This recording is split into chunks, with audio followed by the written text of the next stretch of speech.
Pen medicine consultant कौन लोक मानू ना जाना ना कारण पेन बुझा गले क्या किसी पेन हो ऑर्थोपेडिशियन पाखक जी कि न्यूरोलोजिस्ट पाखक जी तो आपण से केमी अलग पेन स्पेशलिस्ट कहले डिफरेंस आम पाख जो पेशेंट आसती पेन रो टाइप कौन थाए पेन ड्यूरेशन नहीं आपण माने कौन डिफिकल्टीज थाए आम डिफिकल्टीज थाए फास्ट है आम गोटे पेशेंट को जस्ट कथा शुणी मेडिसिन लिखि दे पारबुन आपण कौन देखुचंदी जे एक्चुअली लोकन को लेकर कौन पेन को नहीं कौन अवेयरनेस नहीं जोटा कि हबा दरकार अवेयरनेस सेति पय नहीं केना वो सिम्पटम्स कौन हेले जो माने आपण को पाखु को जीवन निहाती हां केते बेले जदी आपण आगुरु गोटे पर्टिकुलर एज परे सेटा आंठू गंठी बिंधा हबा पेन हबा सेटा गोटे कॉमन ही जाइथिला किंतु आजिरो डेट रे देखिया गले 20s रे भी लोक मानु को बैक पेन हबा पेन हबा एटा कोन पई होची एटा होची फास्ट हमर एटा माने को जेंडर रे बेसी देखा जाए फीमेल ना मेल जदी पेन कथा कहबे यूजुअली जणे एज करिवो आ पेन फ्री रहिबो एटा पॉसिबल नुह एटा ते मसल पेन हुए गोटे नर्व पेन हुए सेटा केमिति लोक माने ताकू डिस्टिंग्विश करबो कि एटा मसल पेन कि एटा न्यूरोलॉजिकल पेन तो मसल पेन जोटी जोटे हम लोकलाइज पेन हबो जो एरिया रे प्रॉब्लम अछि से एरिया रे पेन हबो किंतु न्यूरोलॉजिकल पेन बा नर्व पेन जो हुए से तो ए दीटा भी तो डेंजरस कोटा थाए बेसी कोटा भी डेंजरस पेन भी हुए बहुत लोग मसाज करती तो मसाज रे कौन तार सॉल्यूशन बाहर पड़ो जदि अपन कोन टाइप रो पेन लोक माने बेसी अछि आज के डेट रे मोस्ट कॉमन हो पोस्चर पई हो कि पेन पई बेल्ट लगांती समन को डेली लगेबा कथा बेड लगार पर्पस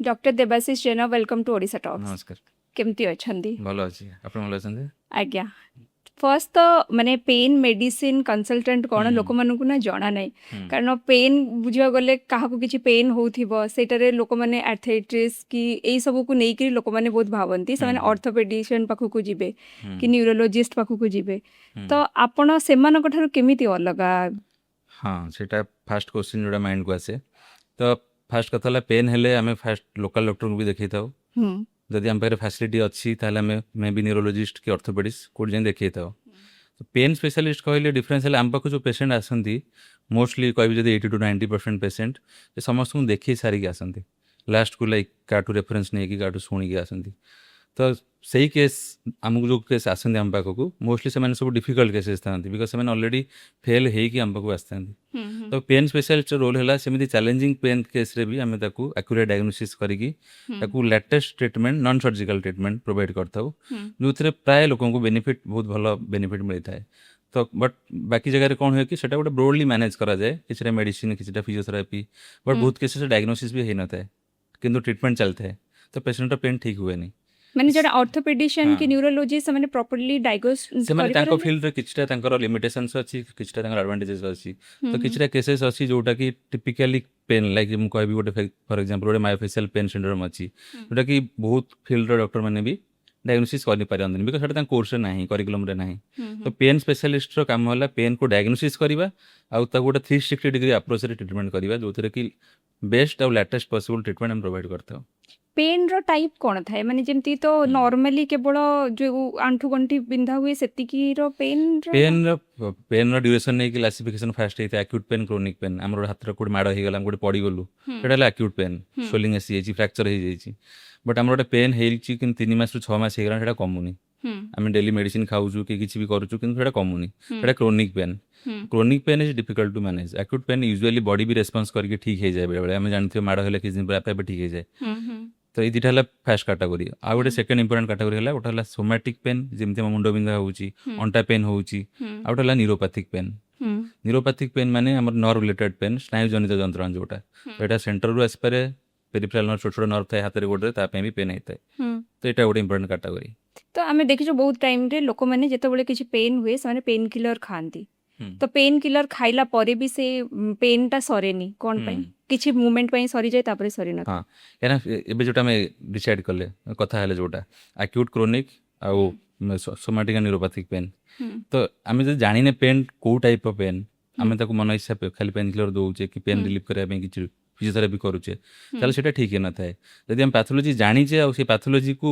आमे टारगेट करूचे ताले रिजल्ट भलो आस्ते तो सब पेन केस से सिंपल न थाए आप गोटे जॉइंट पेन है सप्ताह 10 दिन आप किसी गोटे पेन किलर खाईदे 90% चार्ज कमिज से बट आप 3 मास क्रॉस करगला now it is not only pain it is a pain, it is a burden, ତମ କ୍ୱାଲିଟି ଅଫ୍ ଲାଇଫ୍ କମାଉଛି, ନିଦ ହଉନି, ଆପଣ ଡିପ୍ରେସ୍ ଅଛନ୍ତି, ତା ବିଷୟରେ ଭାବୁଛନ୍ତି, ତ ଏଟା ମଲ୍ଟିପୁଲ୍ ଫ୍ୟାକ୍ଟର ଆସିଗଲା ଆମକୁ ଟାର୍ଗେଟ୍ କରିବା ପାଇଁ। ତମେ ଖାଲି ପେନ୍ କିଲର ଖାଇଲେ କେବେ ବି ସେଟା ଠିକ୍ ହବନି।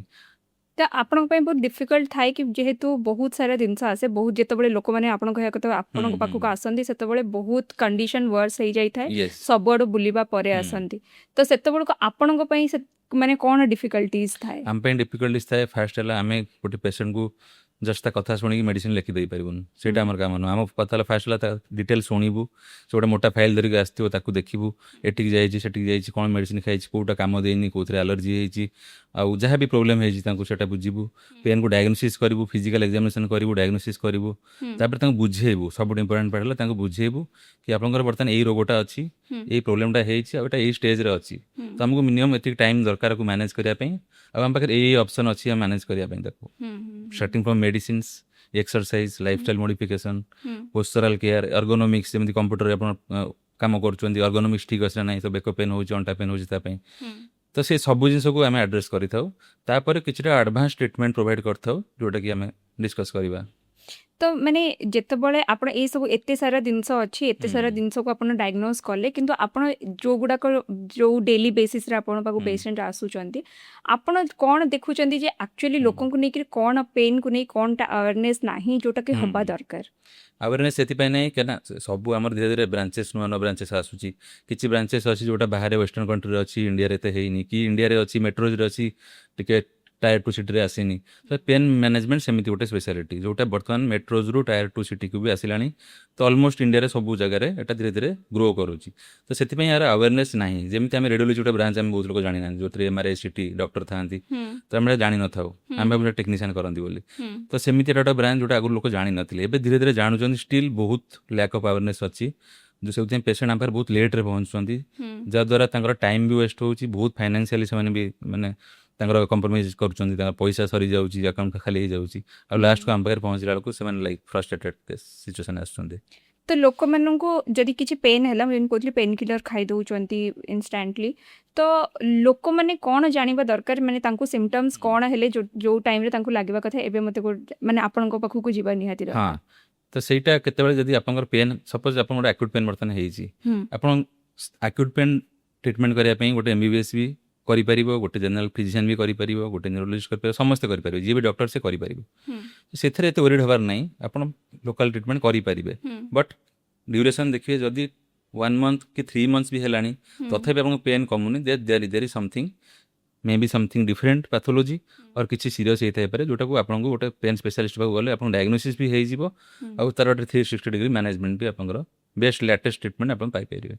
तो मैंने एटारे आपन पाखु जो माने आसंती से माने जेतबे स्पाइन इंजरी हैला ये सब देखि किछि भी धर जेमते हम स्लिप डिस्क हे जाउची कॉमन सेटा तो सेठी की माने आपण टिके स्टार्टिंग रे भी कहितले बिना सर्जरी रे करंती। तो एटा पॉसिबल कि गोटे स्पाइन रो इंजरी गोटे ये तार पेन को नहीं करी बिना सर्जरी रे से पेन रिमूव होबा। एग्जैक्टली हाँ ता से सब जिनिस रे हमर स्टेजेस अछि सिवियरिटी अछि हला। स्पाइन इंजरी सब जनकर डिस्क प्रोलैप्स हो जाइछि नर्व कंप्रेस होउछि ताको सियाटिका पेन होउछि अंडारू गोड़ जाय पेन होउछि। तो सेही केस रे सेटा सिंपल मेडिसिन भी ट्रीटमेंट हे परिबो। मेडिसिन सहित इंजेक्शन भी दरकार पड़ी पारे, फिजियोथेरापी दरकार पड़ी पारे, नहले सर्जरी भी दरकार पड़ी पारे। तो सेटा डिपेंड करे स्टेज।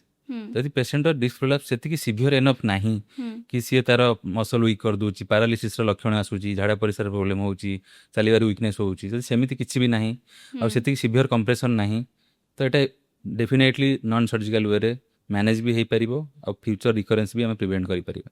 आमे माने बहुत टाइम देखुलु जे आगुरु गोटे पर्टिकुलर एज परे सेटा आंठू गंठी बिंधा हबा पेन हबा सेटा गोटे कॉमन ही जाइथिला किंतु आजिर डेट रे देखिया गले 20s रे भी लोक मानन को बैक पेन हबा पेन हबा एटा कोन पई होची? एटा होची फास्ट हमर लाइफस्टाइल बर्तन समस्ते लाइफस्टाइल चेंज हेलानी समस्ते बिजी अछन निज काम रे माने बसिबा कम सिटिंग जो बेसी आजकल बढ़ुची, एक्सरसाइज कम होची, ओबेसिटी बढ़ुची, बीपी हाइपरटेंशन बढ़ुची, तार भी माने हमर सुगर बढ़ुची, डायबिटीज बढ़ुची, तार भी कॉम्प्लिकेशन आसी होची यंग एज रे बसिबा सिटिंग जो कॉम्प्लिकेशन आसी। तो फूड बहुत चेंज होईची सेथरे भी हमको मे भी बॉडी डेफिशिएंसी है कि हमर बहुत कॉमन आजकल विटामिन डी डेफिशिएंसी जापे बॉडी पेन हुए, कैल्शियम डेफिशिएंसी जापे बॉडी पेन हुए। से सब फैक्टर पे आजकल पेन रेट टा बहुत मात्रा बढ़ी जाय छ यंगर जनरेशन भी एबे बेसी होउ छै। माने डायबिटीज और ए जो बीपी ए सब कोन पेन रो रीजन हे? डायबिटीज, थायराइड, କିଛି ମାତ୍ରାରେ ଆମର କୋଲେଷ୍ଟ୍ରଲ୍ ଏସବୁ ଜିନିଷ ବି ଧୀରେ ଧୀରେ କିଛି କିଛି କଣ୍ଡିସନ୍ ଅଛି ଯେଉଁଟାକି ସେମାନେ ଷ୍ଟାର୍ଟ କରିଥାନ୍ତି ଚେଞ୍ଜେସ୍ ବଡ଼ିରେ ଧୀରେ ଧୀରେ ସେଟା ଗୋଟେ କ୍ରୋନିକ୍ ପେନ୍ ଭଳିଆ ବି ହେଇପାରେ। ତ ଏଇଟା ମାନେ କୋଉ ଜେଣ୍ଡରରେ ବେଶୀ ଦେଖାଯାଏ, ଫିମେଲ ନା ମେଲ? ପେନ୍ କଥା କହୁଛନ୍ତି, ଯଦି ପେନ୍ କଥା କହିବେ ୟୁଜୁଆଲି ଫିମେଲ ମାନଙ୍କର ବେଶୀ କ'ଣ ପାଇଁ? ଇନ୍ସିଡେନ୍ସ ରେଟ୍, ବିକଜ ଅଫ୍ ତାଙ୍କର ଯେଉଁ ଆମର ଖାସ୍ କରିକି ଇଣ୍ଡିଆରେ ଫିମେଲ ମାନଙ୍କର ଯେଉଁ କାମ ଥାଏ ଘର କାମ, ତ ସେମାନଙ୍କର ପୋସ୍ଚର ବହୁତ ଖରାପ ଥାଏ, ସେମାନେ ବହୁତ କାମ ନଇଁକି କରିଥାନ୍ତି, ବହୁତ କାମ ତଳେ ବସିକି ଗୋଡ଼ ଜାକିକି ଏମିତି କରିଥାନ୍ତି, ତ ଆଣ୍ଠୁ ପ୍ରୋବ୍ଲେମ୍ ବାହାରିଥାଏ। ନଇଁକି ଝାଡ଼ୁ ମାରିବା, ଘର ଓଳିବା, ବଡ଼ ବଡ଼ ଘର ସଫା କରିବା, ତାଙ୍କ ସେସବୁ କାମ ଥାଏ, ରୋଷେଇ ପାଇଁ ଟେକା ଟେକି ହାଣ୍ଡି ଟେକିବା, ବଟ୍ ସେମାନେ ସେତିକି ଟ୍ରେନ୍ ନଥାନ୍ତି କି ତାଙ୍କ ମସଲ୍ ସେତିକି ଷ୍ଟ୍ରଙ୍ଗ ନଥାଏ। ସେମିତି ବି ଆମର ଇଣ୍ଡିଆରେ ଲେଡ଼ିଜ୍ ମାନଙ୍କର ପୋଷ୍ଟ ପ୍ରେଗନାନ୍ସି ମସଲ୍ ୱିକ୍ ହେଇଯାଏ, ତ ସେ ମସଲ୍ ସେତିକି ଷ୍ଟ୍ରଙ୍ଗ ନଥାଏ କି ଆମେ ନଇଁକି ଗୋଟେ ଜିନିଷ ଉଠେଇ ପାରିବା, ଆଉ ସେଟା ସେମାନେ କରିଚାଲିଥାନ୍ତି। ସେଥିପାଇଁ ତାଙ୍କର ବେଶୀ problem back pain, arthritis, neck pain ବହୁତ କମନ୍। ତ ଏଇଟା ଦେଖିଛୁ କି ଯେତେବେଳେ ମେନୋପଜ୍ ଆସିଯାଏ ତାପରେ ଦେଖୁ ଯେ ବହୁତ ସାରା ସ୍ତ୍ରୀ ଲୋକ କୁହନ୍ତି କି ଆମର ଆଣ୍ଠୁ ଗଣ୍ଠି ବିନ୍ଧା ହେଉଛି, ସେମାନେ ସିଡ଼ି ଚଢ଼ି ପାରନ୍ତିନି। ହଁ ତ ଏଇଟା ବି କ'ଣ ସେଇଟା ମାନେ ଯେଉଁ ଆପଣ କହିଲେ ପୋସ୍ଚରଟି ଖରାପ? ସେଇଟା ଆକ୍ଚୁଆଲି ମେନୋପଜ୍ ମାନେ ଗୋଟେ ଏଜ୍ ହେଲା 45 ଏଜ୍ ପରେ 50 ପରେ ମେନୋପଜ୍ ହେଉଛି, ତ ଅଫକୋର୍ସ ସେଇଟା ଏଜ୍ ବି ଗୋଟେ ହେଇଗଲାଣି କି କୋଇନ୍ସିଡେଣ୍ଟଲି ସେଥିରେ ଆର୍ଥ୍ରାଇଟିସ୍ ବି ଷ୍ଟାର୍ଟ ହେଇଯାଉଛି, ସେଥିରେ ଡିସ୍କ ବି ଡିଜେନେରେଟ୍ ହେଇ ଧୀରେ ଧୀରେ ଯାଉଛି, ତ ସେଇଟା ଗୋଟେ କୋଇନ୍ସିଡେଣ୍ଟ ହୁଏ, ଏଜ୍ ସହିତ ସେଇ ରୋଗ ଷ୍ଟାର୍ଟ ହେଇଯାଏ, ବଟ୍ ଏକ୍ଜାକ୍ଟଲି ମେନୋପଜ୍ ପାଇଁ ହୁଏନି, କିଛିଟା ହର୍ମୋନାଲ୍ ଫ୍ୟାକ୍ଟର ଥାଏ, ବଟ୍ ବହୁତ ସାରା ଅଲଗା ଫ୍ୟାକ୍ଟର ବି ଥାଏ। ହର୍ମୋନାଲ ଫ୍ୟାକ୍ଟର୍ସ ପାଇଁ ବି ପେନ୍ ହେଇପାରେ? ୟେସ୍, ହର୍ମୋନାଲ୍ ଇମ୍ବାଲାନ୍ସ ହେଲେ ପେନ୍ ହେଇପାରେ। ତ ମାନେ ଏଇଟା ଗୋଟେ ଯୋଉଟା ମେନୋପଜରେ ହର୍ମୋନାଲ ହଁ ଇମ୍ବାଲାନ୍ସ ପାଇଁ ବି ସେଟାର ୟେସ୍, ଇଫେକ୍ଟ ହୁଏ। କିଛିଟା factor, this is small factor not major factor. ତ ମାନେ ଗୋଟେ ଏମିତି ଗୋଟେ ଜଣେ ଏଜ୍ କରିବ ଆଉ ପେନ୍ ଫ୍ରି ରହିବ, ଏଇଟା ପସିବଲ ନୁହଁ? ଏଇଟା ପସିବୁଲ୍, ବହୁତ ଲୋକଙ୍କର ଆଗରୁ ସେମିତି ଥିଲା। ଆମର ଦେଖିବେ ଓଲ୍ଡ ଜେନେରେସନରେ ଲୋକ 80-90 ଯାଏଁ ବି ତାଙ୍କୁ କେବେ କିଛି ଆର୍ଥ୍ରାଇଟିସ୍ କିଛି ବି ରୋଗ ନଥିଲା ହେଲା, ତ ଏବେ ସେଇଟା ବଢ଼ି ଚାଲିଛି, ବଟ୍ ଏବେ କରିବା ପାଇଁ ଆମକୁ ସବୁ କିଛି କରିବାକୁ ପଡ଼ିବ, ଯେମିତିକି ଆମକୁ ୱେଟ୍ ମେଣ୍ଟେନ୍ କରିବାକୁ ପଡ଼ିବ, ଆମକୁ ପୋସ୍ଚର ଠିକ୍ ରଖିବାକୁ ପଡ଼ିବ, muscle strengthening exercise, basic exercise, walking, cycling, jogging କିଛି ଗୋଟେ ଆମେ ରେଗୁଲାର କରିବାକୁ ପଡ଼ିବ, ଆଉ ଆମକୁ ଇଞ୍ଜୁରି ଆଭଏଡ଼ କରିବାକୁ ପଡ଼ିବ। ଲାଇକ୍ ଓଲ୍ଡ ଏଜ୍ରେ ଆମେ ଯଦି ପଡ଼ିଯିବା ତ ଅବଭିୟସଲି ପେନ୍ ହେବ, ବାଜିଲା ମାନେ ପେନ୍ ହେବ, ଫ୍ରାକ୍ଚର ହେଇଯିବ, ହାଡ଼ ଦବିଯାଏ, ତ ଆମେ ଫଲ୍ ପ୍ରିଭେଣ୍ଟ କରିବାକୁ ପଡ଼ିବ। ଓଲ୍ଡ ଏଜ୍ରେ ଫଲ୍ ପ୍ରିଭେଣ୍ଟ କରିବାର ଅଛି, ସେଇ ସବୁ ଜିନିଷ ଯଦି ଆମେ ଏତିକି ବେସିକ୍ ଜିନିଷ ଯଦି କରିବା କାଫି ମାତ୍ରାରେ ପେନ୍କୁ କଣ୍ଟ୍ରୋଲ ରଖିପାରିବା। ତ ନ୍ୟୁରୋଲୋଜିକାଲି ବି ପେନ୍ ହୁଏ, ତ ସେମିତି ସାଇକୋଲୋଜିକାଲି ବି ଲୋକମାନଙ୍କୁ ଏଜ୍ ହିସାବରେ ଭାବନ୍ତି? ହଁ, ସାଇକୋଲୋଜିକାଲି ମାନେ ଗୋଟେ ପେନ୍ ସାଇକୋଲୋଜିରୁ ୟୁଜୁଆଲି ଷ୍ଟାର୍ଟ ହୁଏନି, ବଟ୍ ଯଦି ଆପଣଙ୍କ ଗୋଟେ ପେନ୍ ଅଛି ଓ ଆପଣ ସାଇକୋଲୋଜିକାଲି ଆପଣ ଷ୍ଟ୍ରଙ୍ଗ ନାହାନ୍ତି, ଆପଣଙ୍କୁ ଡିପ୍ରେସନ୍ ଅଛି କି ଆପଣଙ୍କୁ ଆଂଜାଇଟି ଅଛି, ତ ସେଇ ପେନ୍ଟା ଆପଣ ଅଧିକା ପରସିଭ୍ କରିବେ, ତ ଆପଣ ସେ ପେନ୍ଟା ବେଶୀ ହେବ, ଆଉ ସେଇଟା ଖାଲି ପେନ୍ କିଲରରେ କି ନର୍ମାଲ୍ ଟ୍ରିଟମେଣ୍ଟ ସେଥିରେ କାମ ବି ଦିଏନି। କାରଣ ଆମେ ବହୁତ ଟାଇମ୍ରେ ଦେଖିଛୁ କି MRIର ଫାଇଣ୍ଡିଙ୍ଗସ୍ ଆସିନଥାଏ, କିନ୍ତୁ ମାନେ କିଛି କିଛି ବାହାରି ନଥିବ, କିନ୍ତୁ ସେମାନଙ୍କୁ ପେନ୍ ହେଉଥିବ। ପେନ୍ ହେଉଥିବ, କିନ୍ତୁ ଆଉ ଗୋଟେ ଜାଗାରେ ବି ଦେଖିଛୁ ପେନ୍ ହେଉନଥିବ, କିନ୍ତୁ MRI ଫାଇଣ୍ଡିଙ୍ଗସରେ କିଛି ଆସେ ହିଁ ଆସିଛି। ତ ଏଇଟା କ'ଣ ପାଇଁ ହୁଏ? ହଁ, ସେ ଦୁଇ ପ୍ରକାର, ଯେଉଁଟା ଦୁଇଟା କହିଲେ ଭଲ ଜିନିଷ। ଫାର୍ଷ୍ଟ ହେଲେ ଆମର କିଛି ପ୍ରୋବ୍ଲେମ୍ ନାହିଁ, ଆମର ରୁଟିନ୍ MRI ସ୍କ୍ରିନିଂ କଲେ ଆମର ଗୋଟେ ଡିସ୍କ ପ୍ରୋଲାପ୍ସ ବାହାରିଛି ସ୍ପାଇନ୍ରେ, ତ ଆମର ସେଥିପାଇଁ କିଛି କରିବାର ନାହିଁ, ଆମକୁ ଓନ୍ଲି କନସଲ୍ଟ କରିକି କେଉଁ ଏକ୍ସରସାଇଜ୍ କରିବାର ଅଛି, କେମିତି ପୋସ୍ଚର ରଖିବାର ଅଛି, ସୋ ଦ୍ୟାଟ୍ ଫ୍ୟୁଚର୍ରେ ଏଇଟା ବଢ଼ିବନି, ବାସ୍ ସେତିକି କରାଯାଉଛି, ଆମକୁ କିଛି ମେଡ଼ିସିନ୍ ଦରକାର ନାହିଁ ସେଠି। ବଟ୍ ଆମର ବେଳେବେଳେ କିଛି ବି ସବୁ ନର୍ମାଲ୍ ଆସୁଛି ଏଭ୍ରିଥିଙ୍ଗ, ବଟ୍ ଆମକୁ ପେନ୍ ହେଉଛି, ସେଇ କେସ୍ରେ ଏଇଟା ଖାଲି ଗୋଟେ ଜିନିଷ ନୁହେଁ କି ସାଇକାଟ୍ରିକ୍ ପ୍ରୋବ୍ଲେମ୍ ଅଛି, କିଛିଟା ପେନ୍ କଣ୍ଡିସନ୍ ଅଛି ଯେଉଁଥିରେ ଆପଣଙ୍କ ବଡ଼ିର ସବୁ ସ୍କାନ୍ ସବୁ ରିପୋର୍ଟସ୍ ନର୍ମାଲ୍ ଆସିବ, ବଟ୍ ଆପଣଙ୍କୁ ପେସେଣ୍ଟକୁ ପେନ୍ ହେଉଥିବ। ଯେମିତି ଗୋଟେ ମାୟୋଫେସିଆଲ୍ ପେନ୍ ସିଣ୍ଡ୍ରୋମ୍ ଅଛି, ଗୋଟେ ଫାଇବ୍ରୋମାଇଲ୍ଜିଆ ଅଛି, ଯଦି ଆପଣ ଶୁଣିଥିବେ, ଯେଉଁଥିରେ ପୁରା ବଡ଼ି ପେନ୍ ହୁଏ, ସେଥିରେ ସବୁ ରିପୋର୍ଟସ୍ ନର୍ମାଲ୍ ଆସେ, ବଟ୍ ସେମିତି ଡିଜିଜ୍ ଏକ୍ଜିଷ୍ଟ କରୁଛି। ସପୋଜ୍ ଗୋଟେ ଛୋଟ ନର୍ଭଟେ ଆମର ଦବି ଯାଇଛି ହାତରେ କି ଗୋଡ଼ରେ, ତ ସେଇ ଏରିଆଟା ପେନ୍ ହେବ, ବଟ୍ ସେ ଛୋଟ ନର୍ଭଟା ନା MRIରେ ଆସିବ, ନା CT ସ୍କାନ୍ରେ ଆସିବ, ନା ବ୍ଲଡ୍ ରିପୋର୍ଟରେ ଆସିବ, ତ ଆମକୁ ସେଇଟା କ୍ଲିନିକାଲି ଡାଇଗ୍ନୋସିସ୍ କରିବାକୁ ପଡ଼ିଥାଏ। ତ ଗୋଟେ ଏମିତି ମସଲ୍ ପେନ୍ ହୁଏ, ଗୋଟେ ନର୍ଭ ପେନ୍ ହୁଏ, ସେଟା କେମିତି ଲୋକ ମାନେ ତାକୁ ଡିଷ୍ଟିଂଗୁଇଶ୍ କରିବ କି ଏଇଟା ମସଲ୍ ପେନ୍ କି ଏଇଟା ନ୍ୟୁରୋଲୋଜିକାଲ ପେନ୍? ତ ମସଲ୍ ପେନ୍ ଯେଉଁଟାକି ଆମର ଲୋକାଲାଇଜ୍ ପେନ୍ ହେବ, ଯେଉଁ ଏରିଆରେ ପ୍ରୋବ୍ଲେମ୍ ଅଛି ସେ ଏରିଆରେ ପେନ୍ ହେବ, କିନ୍ତୁ ନ୍ୟୁରୋଲୋଜିକାଲ ପେନ୍ ବା ନର୍ଭ ପେନ୍ ଯେଉଁଥିରେ ହୁଏ, ସେଥିରେ ପେନ୍ଟା ରେଡ଼ିଏଟ୍ କରେ। ନର୍ଭଟା ଗୋଟେ ୱାୟାର ଭଳିଆ, ଆମକୁ ଯେମିତି କରେଣ୍ଟ ସପ୍ଲାଏ ହେଇଥାଏ, ସେମିତି ନର୍ଭଟା ବଡ଼ିକୁ ସପ୍ଲାଏ କରୁଛି କିଛି କିଛି ଏରିଆ, ହେଲା, ସମସ୍ତଙ୍କର କିଛି କିଛି ପର୍ଟିକୁଲାର ଏରିଆ ଅଛି, ତ ଆମର ନର୍ଭ ଯଦି ଗୋଟେ ଜାଗାରେ କମ୍ପ୍ରେସ୍ ହେଲା କି ଇଞ୍ଜୁରି ହେଲା, ତ ତା ଏରିଆରେ ପେନ୍ କରିବ ପୁରା, ତ ପେନ୍ଟା ରେଡ଼ିଏଟ୍ ହେବ, ଗୋଟେ ଜାଗାରୁ ଆଉ ଗୋଟେ ଜାଗାକୁ ଯିବ, ବେକରୁ ହାତକୁ ଆସିବ, ଅଣ୍ଟାରୁ ଗୋଡ଼କୁ ଯିବ, ବୁଝିପାରିଲେ, ଏଇଟା ରେଡ଼ିଏସନ୍ ରହିବ। ବଟ୍ ମସଲ୍ ପେନ୍ ରେଡ଼ିଏସନ୍ ସେତେ ହେବନି, ସେ ଲୋକାଲାଇଜ୍ ହେଇକି ରହିବ। ଆଉ ଏଇଟା ନର୍ଭ ପେନ୍ର କ୍ୟାରେକ୍ଟର ଅଲଗା ଥାଏ, ମାନେ ଆପଣଙ୍କୁ ଝିମ୍ ଝିମ୍ ଲାଗିବ, ବଧିରା ଲାଗିବ, ପୋଡ଼ିଲା ଭଳିଆ ଲାଗିବ, ବେଳେବେଳେ ପୋକ ଚାଲିଲା ଭଳିଆ ଲାଗିବ, ଅଜିବ ଅଜିବ ଏକ୍ସପାନ୍ସନ୍, ମାନେ ଲୋକ ଦିଅନ୍ତି ଆସିକି କି ମୋତେ ଲାଗୁଛି କି ପୋକ ଚାଲୁଛି ମୋ ବଡ଼ିରେ, ଏମିତି ସବୁ ସେନ୍ସେସନ୍ ହେବ, ବେଳେବେଳେ ଘୋଳେଇ ହେବ, ବେଳେବେଳେ ନର୍ମାଲ୍ ପେନ୍ ଭଳିଆ ବି ହେବ, ତ ଗୋଟେ ମିକ୍ସ ଟାଇପ୍ ଅଫ୍ ଫିଚର୍ସ ରହିବ ନର୍ଭ ପେନ୍ରେ ଖାସ୍ କରିକି। But muscle pain it is only like localize normal जेमती अंटा पेन हेले लागे सेमती आपन पेन तो ये दीटा भी तो डेंजरस कोटा थाए बेसी कोटा भी डेंजरस नुहे जदि आपंकर बेले बेले लोकालाइज पेन होउची आपंकर सेठी पैथोलॉजी अछि सेटा केते सिवियर अछि सेटा भी डेंजर हे परिबो आपन नर्व कंप्रेशन हेछि अंटारे सेटा जे बेसी सिवियर कंप्रेशन अछि सेटा भी डेंजर हे परिबो तो डिपेंड करे पैथोलॉजी कोन अछि सेटा अनुसार हम डिसाइड सेमती किछि नथाय कि एटा खराब एटा भलो टाइप पेन तो बहुत माने लास्टली मु गोटे योगा इंस्ट्रक्टर ठारू गोटे पॉडकास्ट नेतली से कहथिले जे बहुत लोक भाबंती कि आमे सीढ़ी चढ़िले हमरो माने हमरो बोन्स गुडाक सेतिकी स्ट्रांग हबो कि कोन किंतु एक्चुअली रे सेटारे सीढ़ी चढ़िबा द्वारा बोन्स गुडाक रे माने आंठू गंठीरो प्रॉब्लम बाहरे डेफिनेटली माने मेडिकल साइंस हिसाब रे भी सेमती ये हुई हां कना पर जहां भी आर्थराइटिस थाए ऑस्टियो आर्थराइटिस जोटे बॉयस जनित आर्थराइटिस तो सेमानंकु हमें फास्ट कहिथाउ कि सीढ़ी चढ़िबा कमेबे कहना सीढ़ी नॉर्मल लोक चढ़िले किसी असुविधा हेनी बट वन्स आप चेंजेस आसानी जॉइंट रे जॉइंट डैमेज हुआ स्टार्ट हो गलानी से केस आप सीढ़ी चढ़ुଛନ୍ତି ताले आपन जॉइंट आउरी लोडिंग हबो आउरी स्ट्रेस हबो और से कार्टिलेज आउरी खाइबो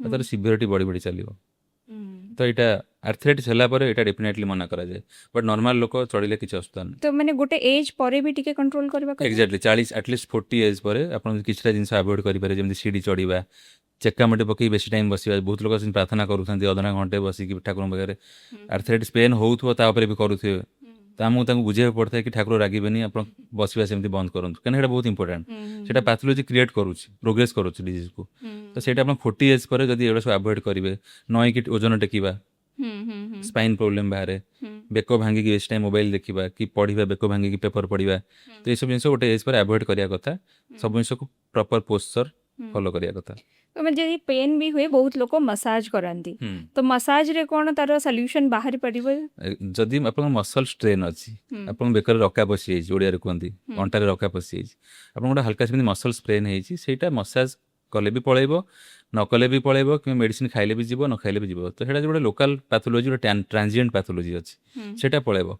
बट आपन जे नर्वटा भीतर कंप्रेस हेइ जाइछि आ आपन पेन रेडिएट करछि हाथ को आसुछि से केस आपन जते मसाज देले से नर्व ऊपर किछि फरक पड़िबो कि पड़िबोनी डेफिनेटली तो आपन टेम्पररी रिलीफ मिलिबो गोटे मेकानिकल रिलीफ पुणी जो कथा से कथा हे जीवो जेमति पेन किलर वाला दिन सो सेमति मसाज वाला एक्जेक्टली तो सेटा जेहेतु एटा प्रॉपर पैथोलॉजी हे गलानी से सेमति रेस्पोंड किछि करिबोनी आमरो माने बहुत इंडियन ये रे देखु जे समस्त हाथ फुटेबा गोड़ फुटेबा एमती सब करंती तो सेटारे किछि टाइम पूर्व आमे देखुथिलु कि रील्स वायरल हुए कि गुडा फुटेबा द्वारा आमरो बोन्स टिके वीक हे जाय तापर हमरा आंठू गंठी बिंधा हबा ये हुए एटा सत्य ना ना एटा सत्य ना सेटा सेमति तार किछि एस्टैब्लिश पैथोलॉजी नाही रिसर्च रे कि फुटेले किछि प्रॉब्लम हो माने जदि आंठू अंटी रे जण जणकर एमती बहुत किछि पेन हो न थाय बट क्रैकी साउंड आसे जदि ठीक हां cracking sound can be early sign of degeneration aging okay आपन एबे खाली साउंड होउची बट किछि पेन नाही देन अगेन किछि ट्रीटमेंट र आवश्यकता नाही आपन खाली पोस्चर एक्सरसाइज जदि फॉलो करिवे थरे कंसल्ट करिकि जनकू ताहले सेति फॉलो करले भी आपन फ्यूचर किछि प्रॉब्लम होबनी ता पे साउंड पे आंठू रे जेतेबेले बिंधा हवा स्टार्ट करे तो माने बहु जगह में देखिछु नी रिप्लेसमेंट ये सब सर्जरी एंड टाइम सहित सेटा भी बढ़ी जाई छी भी जदि रिपोर्ट्स आसु तो माने सेटा भी बिना सर्जरी रे माने आपण माने पूरा नॉर्मल बैक टू नॉर्मल करि दी परन हाँ जदि आपंकर जेमती ऑस्टियोआर्थराइटिस आपण कहले गोटे 4टा स्टेज रे थाए स्टेज 1 टू स्टेज 4 स्टेज 4 रे इंडिकेशन थाए नी रिप्लेसमेंट करिया पे स्टेज 4 रे किछि भी काम दबनी जदि भी काम दबो टेम्पररीली ट्रांजिएंटली किछि देबे नी रिप्लेसमेंट तार treatment of choice but stage 1 2 3 रे जदि अछंती आपन डेबिलिटेटिंग पेन नाही माने बहुत सिवियर पेन नाही आपन माने medium mild to moderate pain अछि कष्ट होउची ताले सेही केस रे हमें ताको बहुत मात्रा रिवर्स करि परिबा आजकल एडवांस रीजेनरेटिव ट्रीटमेंट आसलानी जेमती पीआरपी सुनितबे चुटी पे दिया जाय हेयर ग्रोथ पे सेमती हमें पीआरपी दो जॉइंट रे लिगामेंट रे टेंडन रे रिपेयर करिया पे तो सेमती बहुत सारा ट्रीटमेंट आसलानी जोटा हमें इंजेक्टेबल ट्रीटमेंट जोटा कि हमें अल्ट्रासाउंड या फिर एक्सरे गाइडेंस रे देखिकी डायरेक्ट लाइव देखिकी हमें इंजेक्ट करू जॉइंट भीतर जोटी पैथोलॉजी अछि सेही जगह इंजेक्शन दो तो सेटा धीरे धीरे रीजेनरेट हेइथाय कोनोसी मेडिसिन नाही जोटा खाइले बॉडीटा रीजेनरेट करे बट एटा इंजेक्शन द्वारा एक्सरसाइज द्वारा एटा हेई परिबो कि हमें बहुत मात्रा रिवर्स करि परिबा जदि इनिशियल स्टेज पूरा रिवर्स हेई परिबो टिके एडवांस स्टेज अछनी ताले से ओटा बेटर क्वालिटी ऑफ लाइफ को आसी परिबो विदाउट सिग्निफिकेंट पेन और डिसेबिलिटी से क्वालिटी ऑफ लाइफ बेटर करि परिबा କେବଳ କ'ଣ ପେନ୍‌ଟା ଯୋଉ ଆପଣମାନେ ଯୋଉ ଟ୍ରିଟମେଣ୍ଟ କରନ୍ତି, ଏଇ ରିଲେଟେଡ୍ ଆର୍ଥ୍ରାଇଟିସ୍ କି ଏଇ ସବୁ ରିଲେଟେଡ୍ କରନ୍ତି ନା? ଯେମିତି କ୍ୟାନ୍ସର-ବ୍ୟାନ୍ସରରେ ବି ବହୁତ ପେନଫୁଲ୍ ହୁଁ ଥାଏ ହୁଁ ସେମାନଙ୍କର। ତ ସେବେ ବି ଆଫ୍ଟର ସର୍ଜରୀ ହୁଁ ବହୁତ ସାରା ପେନ୍ ଥାଏ। ହୁଁ ତାକୁ ବି ନେଇକିରି ଆପଣମାନେ ଟ୍ରିଟମେଣ୍ଟ ୟେସ୍ କରନ୍ତି? ପେନ୍ ମାନେ କ୍ରୋନିକ୍ ପେନ୍‌ରେ ସବୁ ଜିନିଷ ଆସେ। ପୋଷ୍ଟ ସର୍ଜିକାଲ ପେନ୍, ହୁଁ, cancer pain, normal arthritis pain, nerve pain ସବୁ ଆସେ। Rheumatological pain. ହୁଁ, ତ କ୍ୟାନ୍ସର ପେନ୍ ପେସେଣ୍ଟ ବହୁତ ତାଙ୍କର ସର୍ଜରୀ ସରିଗଲା। ହୁଁ, ତାପରେ ତାଙ୍କର ଗୋଟେ ଜାଗାରେ ପେନ୍ ହେଲା କି ସେଇଠୁ ମେଟାଷ୍ଟାସିସ୍ ହେଇକି ଧର କ୍ୟାନ୍ସର ସେଲ୍‌ଟା ଯାଇକି ଆଉ ଗୋଟେ ଜାଗାରେ ଡିପୋଜିଟ୍ ହେଲା। ସେଠି ପେନ୍ ହେଉଛି ବଟ୍ ସେମାନଙ୍କର କିଛି ଟ୍ରିଟମେଣ୍ଟ ସବୁ ସରିଯାଇଛି। ତାଙ୍କର ଅଙ୍କୋଲୋଜିଷ୍ଟଙ୍କ ତରଫରୁ କିଛି ତାଙ୍କର ଟ୍ରିଟମେଣ୍ଟ ନାହିଁ। ଦେନ୍ ସେମାନେ ଆମ ପାଖକୁ ଆସନ୍ତି। ହୁଁ, ତ ଆମେ ସେଇ କେସ୍‌ରେ ତାଙ୍କର ଓନ୍ଲି ପେନ୍ ମ୍ୟାନେଜମେଣ୍ଟ ଆଉ ପାଲିଏଟିଭ୍ କେୟାର ଯୋଉଟା ଆମେ କହୁ, ହୁଁ, ଏଇଟା କରୁ ଯୋଉଥିରେ ତାଙ୍କର କ୍ୱାଲିଟି ଅଫ୍ ଲାଇଫ୍ ବେଟର୍ କରିବା। କାହିଁକିନା କ୍ୟାନ୍ସରକୁ ତ ଆମେ କିଛି ତାକୁ ଡେଷ୍ଟ୍ରୟ କରିପାରିବାନି ହୁଁ, ପେନ୍ ମ୍ୟାନେଜମେଣ୍ଟ କରିକି। ହୁଁ। ବଟ୍ ଆମେ ପେନ୍‌ଟାକୁ ମ୍ୟାନେଜ କରିକି ତାଙ୍କୁ ଟିକେ ବେଟର୍ ରଖିପାରିବା। ତାଙ୍କର ସାଇକୋଲୋଜିକାଲ ବର୍ଡ଼ନ୍‌କୁ କମେଇ ପାରିବା। ମାନେ କିନ୍ତୁ ସେଇଟା ପସିବଲ୍ କି ମାନେ ଆପଣମାନେ ମେନଲି ତାଙ୍କୁ କନସଲଟାନ୍ସି ଥ୍ରୁରେ ମାନେ ହଁ ସାଇକୋଲୋଜିକାଲି ତାଙ୍କୁ ଟିକେ ଷ୍ଟ୍ରଙ୍ଗ ବନାନ୍ତି? ୟେସ୍ ତାଙ୍କୁ କାଉନସିଲିଂ କରୁ କି ଆପଣଙ୍କର କ୍ୟାନ୍ସର ତ ହେଇସାରିଛି, ଆପଣଙ୍କ ଅପରେସନ୍ ବି ହେଇସାରିଛି। ହୁଁ, ତ ଏବେ ଆପଣଙ୍କର ବଡ଼ିରେ କିଛି କିଛି ଚେଞ୍ଜେସ୍ ହେଇକି ପେନ୍ ରହିବ, ମେଟାଷ୍ଟାସିସ୍ ହେବ, ଇଏ ପେନ୍ ଆସିବ। ହୁଁ, ତ ଆମକୁ ତାକୁ ମ୍ୟାନେଜ କରିବାର ଅଛି। ହୁଁ, ହୁଁ। ଯଦି ତାଙ୍କର କିଛି ରିକ୍ୱାରମେଣ୍ଟ ଥାଏ ପୁଣି ମାନେ ଆଉଥରେ ସର୍ଜରୀ ଦରକାର ଥାଏ କି ଆଉଥରେ ରେଡ଼ିଏସନ୍ ଦରକାର ଥାଏ, ତ ଆମେ ସେ ରେସ୍ପେକ୍ଟିଭ୍ ଡକ୍ଟର ପାଖକୁ ପୁଣି ରେଫର୍ କରିଥାଉ। ଏଇ ପାର୍ଟଟା ମ୍ୟାନେଜ କରିକି ପୁଣି ଆସନ୍ତୁ ଆମ ପାଖକୁ, ଆମେ ପେନ୍ ମ୍ୟାନେଜ କରିବୁ। ଆପଣ ପାଖକୁ ଆସୁଥିବା ପେସେଣ୍ଟ ସବୁଠାରୁ ମ୍ୟାକ୍ସିମମ୍ ଆଜିର ଡେଟ୍‌ରେ ଆପଣ କ'ଣ ଦେଖନ୍ତି ଯେ କୋଉ ଟାଇପ୍‌ର ହୁଁ ପେନ୍ ହୁଁ ଲୋକମାନଙ୍କୁ ବେଶୀ ଅଛି? ଆଜିକା ଡେଟ୍‌ରେ ମୋଷ୍ଟ କମନ୍ ହେଉଛି ବ୍ୟାକ୍ ପେନ୍, ନି ପେନ୍ ଆଉ ସୋଲ୍ଡର ପେନ୍। ମାନେ ଏଇ ତିନିଟା ସବୁଠୁ ମୋଷ୍ଟ କମନ୍ ଆମେ ଓପିଡିରେ ଦେଖୁ। ତ ନା ସେଇଟା କେବଳ ବସି ବସିକିରି? ନା ସୋଲ୍ଡର ପେନ୍ ହୁଏ ସପୋଜ ଆପଣଙ୍କ ଡାଇବେଟିସ୍ ଅଛି। ହୁଁ, ଫ୍ରୋଜେନ୍ ସୋଲ୍ଡର ବହୁତ କମନ୍ ହୁଁ, ଡାଇବେଟିସ୍‌ରେ, ଯେଉଁଟା ହାତ ଜାମ୍ ହେଇଯାଏ। ହୁଁ, ସେମିତି ଆଜିକାଲି ଲୋକ ଆମର ବହୁତ ସାରା ଗାଁରେ ଯେଉଁ କାମ କରୁଛନ୍ତି, ସେମାନେ ସବୁ ବିଲ ବାଡ଼ି କାମ କରନ୍ତି, ଟେକାଟେକି ବହୁତ କରନ୍ତି। ହୁଁ, ବଟ୍ ତାଙ୍କୁ ବହୁତ ଷ୍ଟ୍ରଙ୍ଗ ନଥାଏ, ବଡ଼ି ସେତିକି ମସଲ୍ ସେତିକି ଷ୍ଟ୍ରଙ୍ଗ ନଥାଏ, ତ ତାଙ୍କର ଏଠି ଟିୟର ହେଇଯାଏ। ହୁଁ, ତ ସୋଲ୍ଡର ପେନ୍‌ଟା ସେଥିପାଇଁ ବହୁତ କମନ୍, କାହିଁକିନା ଆମେ ହାତରେ ଯାହା ବି କାମ କରୁଛୁ ମ୍ୟାକ୍ସିମମ୍ ପ୍ରେସର ସୋଲ୍ଡରରେ ପଡ଼ିଥାଏ। ସେମିତି ଅଣ୍ଟା, ଆମର ବଡ଼ିର ୱେଟ୍ ଅଣ୍ଟା ଆଉ ଆଣ୍ଠୁ ସମ୍ଭାଳୁଛି। ହୁଁ, ସେମିତି ଅଣ୍ଟା ଆଉ ଆଣ୍ଠୁ ଗୋଟେ ଷ୍ଟେଜ୍ ପରେ ବହୁତ କମନ୍ ଏଇଟା ପେନ୍ ହେବ। ଯାହା ବି ହେଲେ ଆପଣ ଯେତେ ପ୍ରିକସନ୍ ନେଲେ ବି ଚାନ୍ସେସ୍ ଅଲୱେଜ୍ ଦେୟାର କି ପେନ୍ ହେଇପାରିବ। ତ ଏଇଟା ତିନିଟା କେସ୍ ବହୁତ କମନ୍। ମାନେ ଆପଣଙ୍କ ପାଖକୁ ଆସନ୍ତି। ହଁ ଆଉ କୋଉ ଏଜ୍ ଗ୍ରୁପ୍‌ର ବେଶୀ ଥାଆନ୍ତି? ଏଜ୍ ଗ୍ରୁପ୍‌ରେ ସେ ଏଗେନ୍ ସେଇ 40 ପରେ ଟିକେ ବେଶୀ ଆସନ୍ତି, ବଟ୍ ଆଜିକାଲି ବହୁତ ସିଫ୍ଟ ହେଉଛି ଏଜ୍ ଗ୍ରୁପ୍‌ଟା। ବର୍ତ୍ତମାନ 15 ବର୍ଷର ଛୁଆ, 10 ବର୍ଷର ଛୁଆ, 7 ବର୍ଷର ଝିଅ ବି ଆସିକି କହୁଛି ମୋର ବେକ ପେନ୍ ହେଉଛି। ତ ଏସବୁ ଜିନିଷ ବି ଆମେ ତାଙ୍କୁ ଏଗେନ୍ ପାଥୋଲୋଜି ଫାଇଣ୍ଡ ଆଉଟ୍ କରୁ, କାରଣ କ'ଣ ଦେଖୁ, ହୁଁ, କେତେ ଓଜନର ବ୍ୟାଗ୍ ଟେକୁଛି, କେମିତି ପୋସ୍ଚର ପଡ଼ୁଛି, କେମିତି ଏସବୁ ଆମକୁ ପଚାରିବାକୁ ପଡ଼ିଥାଏ ପେସେଣ୍ଟକୁ। ହୁଁ। ନହେଲେ ଟ୍ରିଟମେଣ୍ଟ ହେଇପାରିବନି। ଖାଲି ପେନ୍ କିଲର କି କ୍ୟାଲସିୟମ୍ ଲେଖିଦେଲେ ବହୁତ ପେନ୍ ଠିକ୍ ହୁଏନି। ତ ସେଥିପାଇଁ ଆମକୁ ବହୁତଟା କାଉନସିଲିଂ ଆଉ ଆନାଲିସିସ୍ କରିବାକୁ ପଡ଼ିଥାଏ। ସୋସିଆଲ ମିଡ଼ିଆ ହଉ କି ଏମିତି କମନ୍ ଲୋକଙ୍କ ଭିତରେ ବହୁତ ସାରା ମିଥ୍ ବି ଆସେ। ଆପଣ ଆଜ୍ ଏ ହୁଁ ଡକ୍ଟର ଶୁଣୁଥିବେ ଆପଣଙ୍କୁ ହୁଁ ମାନେ ହୁଁ ଲାଗୁଥିବ କି ଏଇଟା ଭୁଲ କଥା। ହୁଁ ତ ଏମିତି କିଛିଟା ମୋ ପାଖରେ ଲିଷ୍ଟ ଅଛି ଯାହାର ଆପଣ ହୁଁ କ୍ଲାରିଫାଏ କରନ୍ତୁ କି ଏଇଟା ଠିକ୍ truth. Definitely Yes. Cross leg ବସିଲେ ନି ଡ୍ୟାମେଜ ହୁଏ କି? କ୍ରସ୍ ଲେଗ୍ ବସିଲେ ନି ଡ୍ୟାମେଜ୍ ହୁଏ ଯଦି ଆପଣଙ୍କ ଆର୍ଥ୍ରାଇଟିସ୍ ଷ୍ଟାର୍ଟ ହେଇଯାଇଛି, ନହେଲେ କିମ୍ବା ଆପଣଙ୍କ ନର୍ମାଲି ଏଜ୍ ଯଦି ଆପଣଙ୍କ 40 କି 50 କି ବିୟଣ୍ଡ ଅଛି ସେଇ କେସ୍‌ରେ। ନହେଲେ ଛୋଟବେଳେ ବସିଲେ ସେମିତି କିଛି ହୁଏନି ତାର। କ୍ରସ୍ ନା ଲେଗ୍‌ରେ କିଛି ନଥାଏ।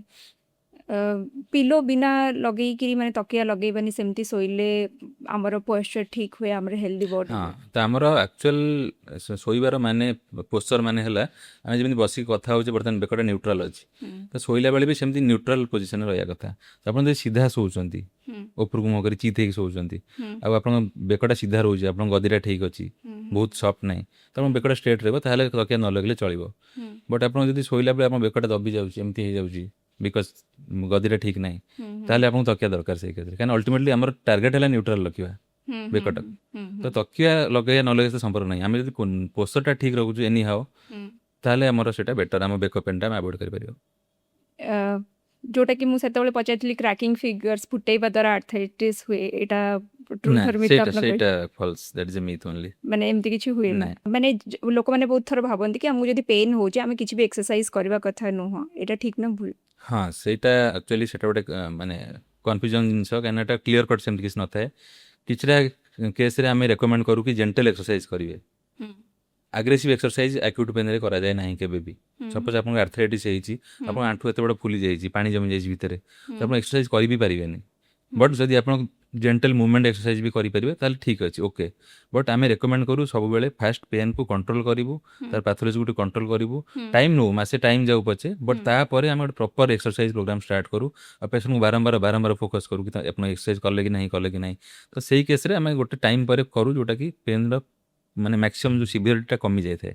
ମାନେ ସେଇଟା ସମସ୍ତଙ୍କ ପାଇଁ ପର୍ସନାଲାଇଜ୍ଡ ଥାଏ ହଁ ମାନେ exactly. ଏମିତି କିଛି ସେମିତି ନଥାଏ କିଛି ନଥାଏ କି ରୋଗ ନେଇକି ପେସେଣ୍ଟର କଣ୍ଡିସନ ନେଇକି ଆମେ ରେକମେଣ୍ଡ କରିଥାଉ। ତ କିଛି ଯେତେବେଳେ ବେଲ୍ଟ ହଉ କି ଯୋଉମାନେ ପୋସ୍ଚର ପାଇଁ ହଉ କି ହୁଁ। ପେନ୍ ପାଇଁ ବେଲ୍ଟ ଲଗାନ୍ତି ସେମାନଙ୍କୁ ଡେଲି ଲଗେଇବା କଥା। ହଁ ବେଲ୍ଟ ଲଗେଇଲେ ବେଲ୍ଟ ଆମେ କ'ଣ ପାଇଁ ଲଗାଉ ବେଲ୍ଟ ଲଗେଇବାର ପର୍ପଜ୍ କ'ଣ ଥାଏ ସେକେଣ୍ଡ ସେ ପୋସ୍ଚର ଠିକ୍ ରଖିବା ପାଇଁ। ବେଲ୍ଟ ତ କିଛି ପେନ୍ କିଲର ନୁହଁ କି କିଛି ଆମକୁ ମସାଜ କରୁନି ସେଟା ଖାଲି ଆମେ ଲଗେଇକି ରଖୁଛୁ। ତ ବେଲ୍ଟଟା ଲଗେଇଲେ ଆମକୁ ମାଇଣ୍ଡକୁ ଲାଗିବ କି ଆମର ଗୋଟେ ଅଣ୍ଟାରେ ପେନ୍ ଅଛି ଆମେ ଗୋଟେ କିଛି ଲଗେଇଛୁ ଆମ ପୋସ୍ଚରଟା ସିଧା ରଖିବୁ ଆମେ ଏମିତି କୁଜା ହେଇକି ବସିବୁନୁ ବେଲ୍ଟଟା ପିନ୍ଧିକି। ବେଲ୍ଟ ନ ପିନ୍ଧିଲେ ମେ ବି ଆମେ କୁଜା ହେଇକି ବସିପାରିବୁ ବେଲ୍ଟ ପିନ୍ଧିଲେ ଗୋଟେ ରିମାଇଣ୍ଡର ଭଳିଆ କାମ କରେ ତାର କାମ ସେତିକି ଠିକ୍ ଅଛି। ତ ବେଲ୍ଟ ଯଦି ଆମେ ସବୁବେଳେ ପିନ୍ଧିବା କ'ଣ ହେବ ସେଟା ଗୋଟେ ମସଲକୁ ଚାପିକି ରଖୁଛି ତ ମସଲର ଧୀରେ ଧୀରେ ୱିକନେସ୍ ହେବ ମସଲର ଷ୍ଟ୍ରେନ୍ଥ କମିଯିବ ଯେଉଁଟାକି ଫର୍ଦର ପ୍ରୋବ୍ଲେମ୍ ବଢ଼େଇବ। ତ ବେଲ୍ଟ ଯେଉଁ ୟୁଜ୍ କରୁଛନ୍ତି ତାର ଲିମିଟେସନ୍ ଅଛି କି ଆମେ ଏତିକି ଘଣ୍ଟା କରିପାରିବା ମ୍ୟାକ୍ସିମମ୍ ଡ୍ୟୁରିଂ ଯେତେବେଳେ ଆମେ ଚାଲୁଛନ୍ତି ବେଷ୍ଟ ଟାଇମ୍ ଛିଡ଼ା ହେଉଛନ୍ତି ୱାକିଂରେ ଯାଉଛନ୍ତି ଟ୍ରାଭେଲିଂ କରୁଛନ୍ତି ସେଇ ଟାଇମ୍ରେ ୟୁଜ୍ କରିବେ ବାକି ଟାଇମ୍ ଟୋଟାଲି ୟୁଜ୍ କରିବା କଥା ନୁହେଁ। ଆମେ ମାନେ ଦେଖିଛୁ କି ନର୍ମାଲ ଯୋଉମାନେ ବି ଯୋଉମାନଙ୍କୁ ପେନ୍ ହୁଏ ସେମାନେ ନର୍ମାଲ ଯେତେବେଳେ ଥାନ୍ତି ବି ସବୁବେଳେ ବେଲ୍ଟ ହଁ ଲଗେଇକି ବିକଜ ସେଇଟା ସାଇକୋଲୋଜିକାଲ ତାଙ୍କ ଡିପେଣ୍ଡେନ୍ସି ହେଇଯାଇଥାଏ କି ବେଲ୍ଟ ଲଗେଇଲେ ମୋତେ ଭଲ ଲାଗୁଛି ବଟ୍ ବୁଝିପାରିଲେ। ଏଇଟାରେ କିଛି ଏମିତି ବଡିକୁ ନା। ଏଫେକ୍ଟ କରେନି କିନ୍ତୁ ଓଲଟା ଇଏ ହେଇପାରେ। ହଁ ଯଦି ବେଶୀ ଟାଇମ୍ ପିନ୍ଧିକି ରଖିଲେ ସେ ମସଲଟା ଚାପି ହେଇକି ରହିଲା ସେ ମସଲର କଣ୍ଟ୍ରାକ୍ସନ୍ ହେବନି ସେ ମସଲର ଷ୍ଟ୍ରେନ୍ଥ କମିଯିବ। ହିଟ୍ଟା ବେଟର ଦେନ୍ ଆଇସ୍ ଯେତେବେଳେ ପେନ୍ ସେଇଟା ବି ଡିପେଣ୍ଡ କରେ stage of disease.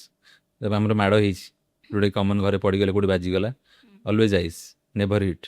Acute injury proper tissue injury ଅଛି ଗୋଟେ ଜାଗାରେ ପେନ୍ ହେଉଛି ଆମକୁ ଆମେ ଆଇସ୍ ଲଗେଇବା ଯେତେବେଳେ ସେଇ ଫେଜ୍ଟା ପଳେଇଲା ମାସେ ହେଇଗଲା 15 ଦିନ ହେଇଗଲା କି ମାସେ ହେଇଗଲା ତାପରେ ବି ଟିକେ ପେନ୍ ରହୁଛି then we can switch to hot. But arthritis କେସ୍ରେ ବ୍ୟାକ୍ ପେନ୍ କେସ୍ରେ ଅଲୱେଜ୍ ହଟ୍। ଯେତିକି ବି ସ୍ପାଇନ୍ ପ୍ରୋବ୍ଲେମ୍ ଅଛି ସବୁରେ ସର୍ଜରୀ ଦରକାର। No no never. ଆମେ ଷ୍ଟାର୍ଟିଂରେ ବି କଥା हाँ ହେଇଥିଲା ଆମେ and ଏଇଟା ସୋସିଆଲ हाँ ମିଡ଼ିଆରେ ବି ଚାଲେ କି ଯେତେ ସ୍ପାଇନ୍ ଇଞ୍ଜୁରିରେ ପେନ୍ର ମେଡ଼ିସିନ କି ଏସବୁ କାମ କରେନି ସର୍ଜରୀ କରିବାକୁ ପଡ଼େ। हाँ जदि सर्जिकल इंडिकेशन अच्छी ହୁଁ, जनकर सिवियर स्टेनोसिस अच्छी डिस्कटा पूरा बाहरी पड़ी ହୁଁ, ଆପଣ ଯେତେ ଯାହା କଲେ ବି ସେଟା ରିଭର୍ସିବଲ ହେବନି ତାକୁ ସର୍ଜରୀ କରିବା ଦରକାର। କିମ୍ବା ଜଣଙ୍କର ଡିସ୍କ ମଡରେଟ୍ ଅଛି ଷ୍ଟିଲ୍ ତାଙ୍କ କିଛି ବି ଟ୍ରିଟମେଣ୍ଟ କାମ କରୁନି conservative fail injection treatment fail pain intervention fail ହେଇଗଲାଣି ତାହେଲେ ତ ସର୍ଜରୀ ଦରକାର। ତ ଆମେ ଯଦି ପେସେଣ୍ଟର କଣ୍ଡିସନ୍ ଦେଖିକି ଯଦି ସର୍ଜରୀ ଦରକାର ଆମେ ରେକମେଣ୍ଡ କରୁ। ବଟ୍ ଆମ ପାଖକୁ ଯେଉଁ ପେସେଣ୍ଟ ଆସନ୍ତି ସବୁ ସିଭିୟର ପେନ୍ ନେଇକି ଆସନ୍ତି ତାଙ୍କର ହାର୍ଡ଼ଲି 90% ଲୋକଙ୍କର ସେମିତି କମି ଯାଇଥାଏ ଟ୍ରିଟମେଣ୍ଟ ଦ୍ୱାରା ମ୍ୟାନେଜମେଣ୍ଟ ଦ୍ୱାରା ମାନେ ସର୍ଜରୀ କରିବାକୁ ପଡ଼େନି। ବଟ୍ 10% କେସେସ୍ ଥାଏ ଯେଉଁଥିରେ ଆମେ ନିଜ ଆଡ଼ୁ ତାଙ୍କୁ ରେଫର୍ କରୁ ନା ୟୁ ନିଡ୍ ସର୍ଜରୀ ଆପଣଙ୍କର ଏଜ୍ ବେଶୀ ହେଇନି ଆପଣଙ୍କର କିଛି କୋମର୍ବିଡ୍ ହାର୍ଟ ପ୍ରୋବ୍ଲେମ୍ ନାହିଁ ଡାଇବେଟିସ୍ ସେମିତି ନାହିଁ ଆପଣ ସର୍ଜରୀ କରିପାରିବେ ସେ ଓଲଟା ଆମେ ତାଙ୍କୁ ବୁଝେଇକି ସର୍ଜନ ପାଖକୁ ରେକମେଣ୍ଡ କରିଥାଉ। ଭିଟାମିନ୍ ଡି ର ଡେଫିସିଏନ୍ସିରେ ହିଁ କେବଳ ପେନ୍ ହୁଏ। ନନ୍ ଭିଟାମିନ୍ ଡି ଡେଫିସିଏନ୍ସିରେ ପେନ୍ ହେବ ବୋଲି ବି କିଛି ଗ୍ୟାରେଣ୍ଟି ନାହିଁ ହେଇପାରେ ନ ହେଇ ବି ପାରେ ବଟ୍ ପେନ୍ର ତ ବହୁତ କାରଣ ଅଛି ସେଟା ତ ଆମେ ଡିସ୍କସ୍ କରୁଛେ ହଁ ମାନେ ତ ଭିଟାମିନ୍ ଡି ର ଡେଫିସିଏନ୍ସି ଯୋଗୁଁ ନ ହେଇପାରେ ଏମିତି କିଛି ନାହିଁ। ସେଟା ସେମିତି ନାହିଁ। କ୍ରୋନିକ୍ ପେନ୍ ଆମେ ଏଇଟା ବି କଥା ହେଇଥିଲେ ବି ସେଟାରେ କ୍ରୋନିକ୍ ପେନ୍ ଯୋଗୁଁ ମସାଜ ଦ୍ୱାରା କ୍ରୋନିକ୍ ପେନ୍ ଠିକ୍ ହେଇପାରିବ ବୋଲିକିରି। ହଁ ସେଟା ଗୋଟେ କେବେ ବି ହେଇପାରିବନି କାହିଁକିନା chronic pain is not a pain anymore it is a psychological burden it is affecting you financially ଆପଣଙ୍କର ପଇସା ଖର୍ଚ୍ଚ ହେଉଛି ଆପଣଙ୍କର ପେନ୍ ଠିକ୍ ରହୁନି ନିଦ ହେଉନି ସ୍ଲିପ୍ ଡିଷ୍ଟର୍ବାନ୍ସେସ୍ ମୁଡ୍ ଇସ୍ୟୁଜ୍ ଆଙ୍ଗର ଏସବୁ ଜିନିଷ ଥାଏ। ତ ଆମକୁ କେବେ ବି ଗୋଟେ ମୋଡାଲିଟିରେ ଆମେ ତାକୁ ଟ୍ରିଟମେଣ୍ଟ କରିପାରିବାନି କି ମସାଜ ଦେଇକି କି ଖାଲି ମେଡ଼ିସିନ ଦେଇକି ଆମକୁ ସବୁ କମ୍ବାଇନ୍ କଲେ ହିଁ ତାକୁ ଅପ୍ଟିମାଲ ରେଜଲ୍ଟଟା ମିଳିବ ପେସେଣ୍ଟ। ଆମେ ଡେଲି ଷ୍ଟ୍ରେଚ୍ କଲେ ଆମର କିଛି ବି ବଡିରେ ପେନ୍ ହବନି। Stretching is good exercise for all of us for all ages also. तो स्ट्रेचिंग कले मसल स्टिफनेस कमी जाए तो जो माइल्ड ट्रांजिएंट पेन बॉडी हुए मसल पेन अंटा पेन होला बेक पेन होला आम काफी मात्रा अवॉइड कर दिस इज ट्रू। ଏତିକି ଟ୍ରୁଥ୍ ଆଉ ଯୋଉ ମିଥ୍ वाला ଇଏ ଥିଲା କିନ୍ତୁ ଆମେ ବହୁତ ସାରା ମାନେ ଇଏରେ ଆମେ ଯେମିତି ଆଣ୍ଠୁଗଣ୍ଠି ବିନ୍ଧା ଏସ୍ ଉପରେ କଥା ହେଲେ କିନ୍ତୁ ଆଉ ଗୋଟେ ଅଛି ଯୋଉଟା କି ରୋଗ ଯୋଉଟା କି ସବୁ ଏଜ୍ ଗ୍ରୁପରେ ହଉଛି ଆଣ୍ଡ ଆଜିର ଡେଟ୍ରେ ବହୁତ ଅଧିକ ହଉଛି ସେଟା ହଉଛି ମାଇଗ୍ରେନ୍। ମାଇଗ୍ରେନ୍ ହେଡେକ୍ ତ ଆପଣଙ୍କର ସେଥିରେ ଟେକ୍ କ'ଣ ମାନେ ଲୋକମାନଙ୍କୁ ଏତେ ମାଇଗ୍ରେନ୍ କ'ଣ ପାଇଁ ହଉଛି?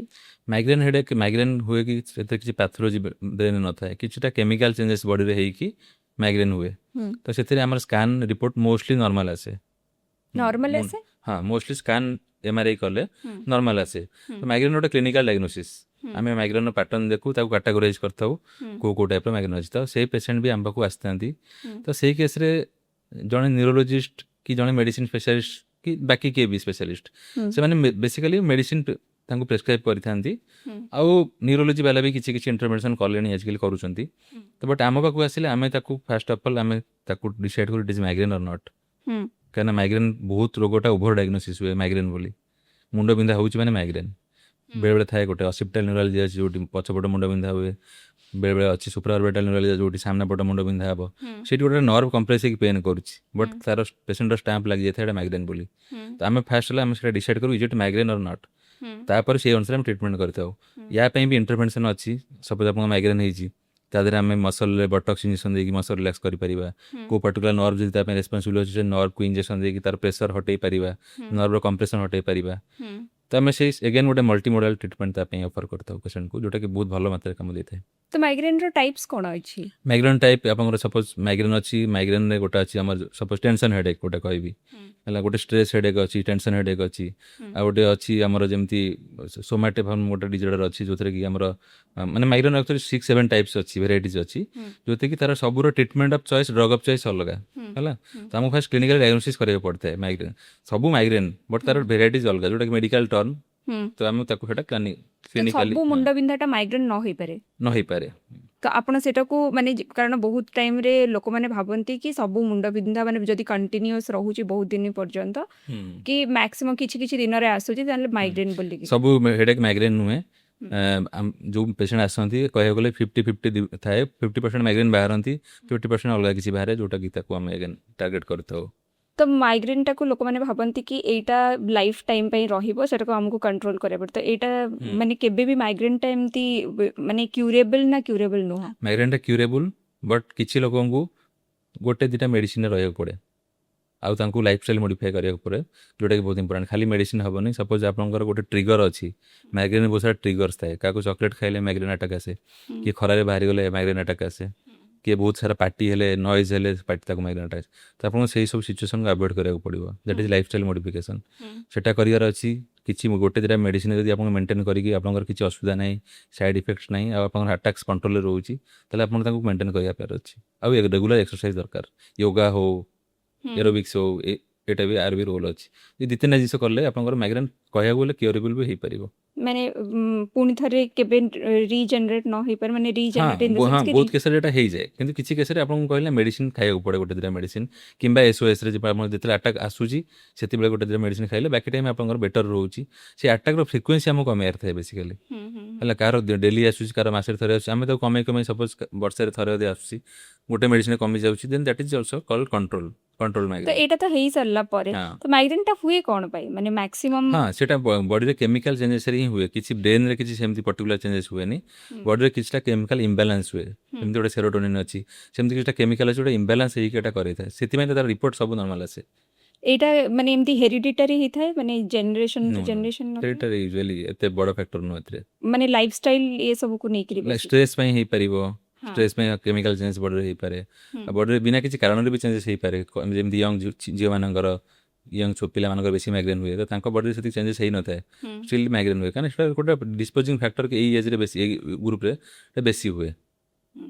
ତ ଏମିତି ମାନେ ଆପଣଙ୍କ ହିସାବରେ କ'ଣ ଆପଣ ମାନେ ଅଡ଼ିଏନ୍ସ ମାନଙ୍କୁ କହିବାକୁ ଚାହାନ୍ତି ଯୋଉଟାକି ଆଜ୍ ଏ ଡକ୍ଟର ଆପଣ ଭାବନ୍ତି କି ଏ ଜିନିଷ ଲୋକମାନଙ୍କ ପାଖରେ ଜଣା ନାହିଁ ଆଉ ଲୋକମାନେ ଜାଣିବା ନିହାତି ଦରକାର ଯେତେବେଳେ ପେନ୍ ମ୍ୟାନେଜମେଣ୍ଟ କରିବାକୁ ହଁ ଯଦି ଆପଣଙ୍କର ପେନ୍ ଆପଣଙ୍କୁ ହେଇଛି, ଯେମିତି ଆମେ ଫାଷ୍ଟ କଥା ହେଲେ, ଯଦି ପେନ୍ ଆପଣ ଷ୍ଟାର୍ଟ ହେଇଛି ଆପଣ ଯେକୌଣସି ଡକ୍ଟରକୁ ଦେଖେଇବେ, he is capable of doing the basic pain management. But ଯଦି ଆପଣଙ୍କୁ ଲାଗୁଛି ନା ଆପଣଙ୍କ ପେନ୍ ବଢ଼ି ଚାଲିଛି, କି ମେଡ଼ିସିନ ଯେତିକି କମିବା କଥା କମୁନି, କିମ୍ବା ଆକ୍ୟୁଟ୍ ଫେଜ୍ କ୍ରସ୍ କରିସାରିଲାଣି, ଲାଇକ୍ 3 months ପରେ ହେଇସାରିଲାଣି, ଏଇ ଦୁଇ ଚାରିଟା ଫ୍ୟାକ୍ଟର ବହୁତ ଇମ୍ପୋର୍ଟାଣ୍ଟ। ଯଦି ଏଇଟା ଆପଣ ଫେସ୍ କରୁଛନ୍ତି ତାହେଲେ now the pain specialist is the better option for you, will evaluate your pain, make a proper diagnosis, then targeted treatment ଦେବ, ନା କି ଗୋଟେ ବ୍ରୋଡ୍ ଟ୍ରିଟମେଣ୍ଟ ଖାଲି ମେଡ଼ିସିନ ପେନ୍ କମିବା ପାଇଁ ଟ୍ରାଞ୍ଜିଏଣ୍ଟଲି ଆମେ ଟ୍ରିଟମେଣ୍ଟ କରୁ। ଆମେ ଗୋଟେ ଟାର୍ଗେଟେଡ୍ ଟ୍ରିଟମେଣ୍ଟ ଦେଉ, ତାର ପାଥୋଲୋଜିକୁ ଆମେ କଣ୍ଟ୍ରୋଲ କରୁ, ଆଉ ଫ୍ୟୁଚର କେମିତି ରିକରେନ୍ସ ହେବନି ତା ପାଇଁ ବି ଆମେ ପେସେଣ୍ଟକୁ କାଉନସିଲିଂ ଆଉ ଟ୍ରିଟମେଣ୍ଟ କରିଥାଉ। ତ ଏଇ ସିଚୁଏସନରେ ଆପଣ ପେନ୍ ସ୍ପେଶାଲିଷ୍ଟକୁ ଦେଖେଇଲେ ବେଟର। ବହୁତ ଥର ବହୁତ ଲୋକମାନେ ପେନ୍ ଟ୍ରିଟମେଣ୍ଟ କରିଥାନ୍ତି, ବଟ୍ ପୁଣି ଥରେ ତାଙ୍କୁ ପେନ୍ଟା ପୁଣି ବାପସ ଆସେ, ତ ସେଇଟା କ'ଣ ପାଇଁ ହୁଏ?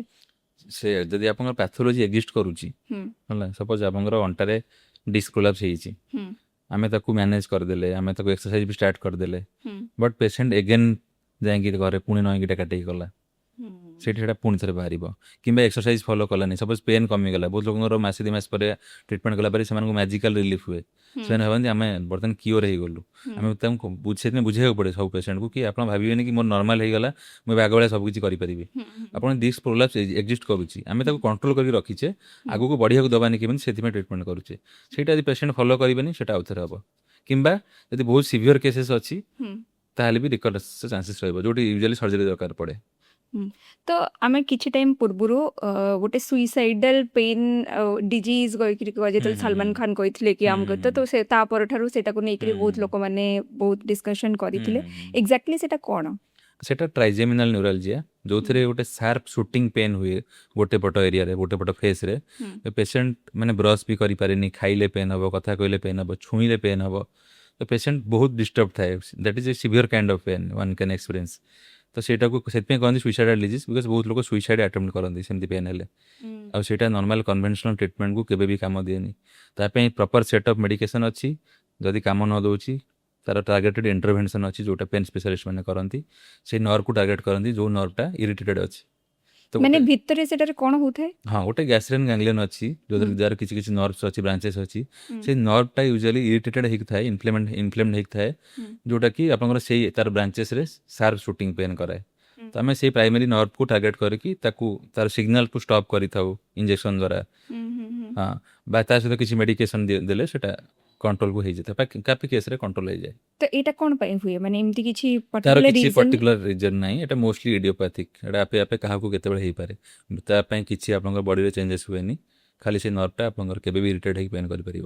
ମୁଁ ଯେତିକି ଆପଣଙ୍କୁ ପଚାରିଲି ତା ଭିତରେ ଆପଣ ମୋତେ କହିଲେ କି ପେନ୍ ଇଣ୍ଟରଭେନସନ୍ ଆମେ ମାନେ କରୁ, ତ ସେ ଇଣ୍ଟରଭେନସନ୍ରେ ଆପଣମାନଙ୍କର ଏକ୍ଜାକ୍ଟଲି ପ୍ରୋସିଜର କ'ଣ ଥାଏ?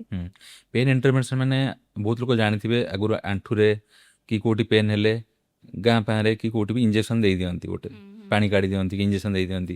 ସେଇଟା ଗୋଟେ ବେସିକ୍ ପେନ୍ ଇଣ୍ଟରଭେନସନ୍ ଯେଉଁଥିରେ ଆମେ କିଛି ଗାଇଡାନ୍ସ ୟୁଜ୍ କରୁନୁ, ଆମେ ବ୍ଲାଇଣ୍ଡଲି ତାକୁ ଆନାଟୋମି ଫଲୋ କରିକି ଆମେ କରୁଛେ।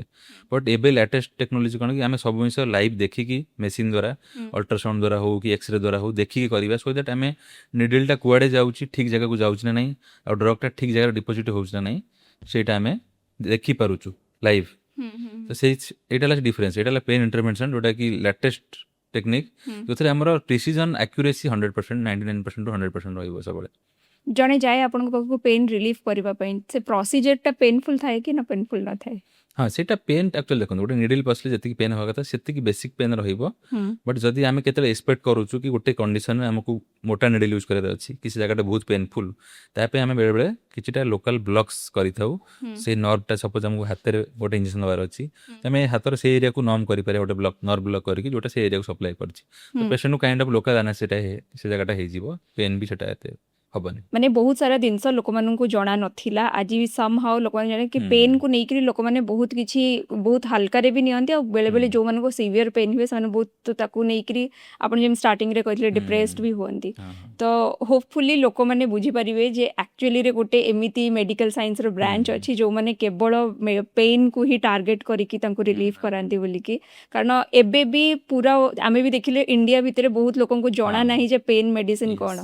ମୁଁ ବହୁତ ଜାଗାରେ ପଢ଼ିଲା ବେଳେ ଦେଖିଥିଲି ଯେ ପେନ୍ ମେଡ଼ିସିନର ମାନେ ଆକ୍ଚୁଆଲି ଡକ୍ଟର୍ସ ମାନେ ବେଶୀ ସେଇଭଳିଆ କିଛି କାମ କରୁନାହାନ୍ତି। ମେ ବି ଇଟ୍ସ ଏ ସେମ୍ ଫର୍ ଡକ୍ଟର୍ସକୁ କହିଦେଇଥିଲେ ଜଣେ ଡକ୍ଟର କି ଯେଉଁଥିପାଇଁ କି ଲୋକମାନଙ୍କୁ ଜଣା ନାହିଁ କହିକି।